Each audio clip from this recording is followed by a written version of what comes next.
এটা একটি রোভারের বলা সবথেকে স্যাড লাইন। মঙ্গল গ্রহে চলা রোভার, যার নাম ছিল অপরচুনিটি, এটাকে বিজ্ঞানীরা মার্সে শুধুমাত্র 90 দিনের জন্য পাঠিয়েছিল। কিন্তু সোলার প্যানেলের সাহায্যে এটি 14 বছর পর্যন্ত মঙ্গল গ্রহে চলতে থাকে এবং প্রায় 45 কিলোমিটার এটি ভ্রমণ করেছিল।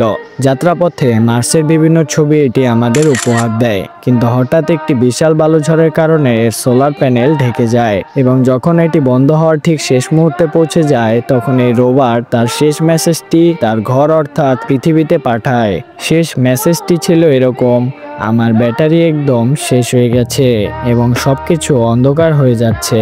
এবং এটি হয়তো কোনো রোভারের বলা সবথেকে sad line. My battery's getting low. It'll soon be my time to go.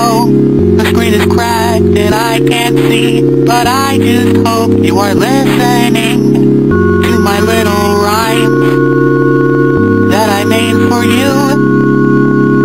Somebody out there that cannot hear my tune.